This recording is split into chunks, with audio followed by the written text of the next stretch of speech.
Γεια σας, εγώ είμαι η Γιώτα και σήμερα θα μιλήσουμε για κάποια tips and tricks σχετικά με τα κραγιόν που έβγαλα σε συνεργασία με τη We Makeup.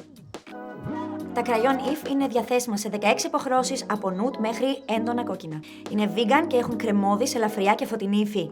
Εμπεριέχουν βιταμίνη Ε για να θρέψουν και να αγκαλιάσουν τα χείλη σας και έχουν μια διακριτική μυρωδιά, ένα διακριτικό άρωμα βανίλιας.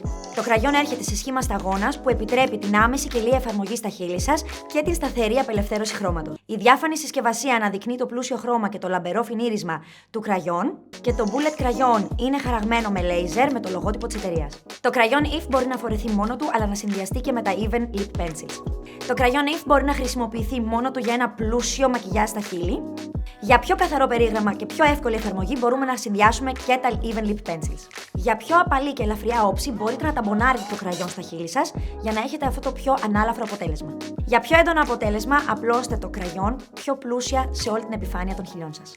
Σε συνεργασία με τη We Makeup δημιούργησα 2 ολοκαίνουργιες αποχρώσεις του IF Lipstick. Τα κραγιόν χρόνος και καιρός έχουν σχεδιαστεί για να κάνουν την κάθε στιγμή σας μοναδική. Το nude κραγιόν είναι για τις καθημερινές σας εμφανίσεις για να λάμψετε λίγο περισσότερο και το κόκκινο κραγιόν είναι για να κάνει τις πιο ξεχωριστές σας εμφανίσεις λίγο πιο μοναδικές. Το κραγιόν χρόνος είναι ένα nude κραγιόν σε ουδέτερους beige τόνους με ροδακινή υποτόνο. Είναι η απαραίτητη προσθήκη στο καθημερινό σας μακιγιάζ.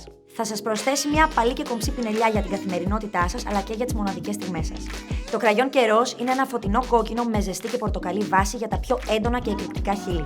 Τα κραγιόν μου IF Lipsticks είναι μια περιπέτεια που κανείς δεν θέλει να χάσει. Ελπίζω αυτό το βίντεο να σας φάνηκε χρήσιμο. Ευχαριστούμε πάρα πολύ που μας παρακολουθήσατε και σήμερα. Ανυπομονώ να σας δω να φοράτε τα κραγιόν και μην ξεχάσετε να μας κάνετε tag.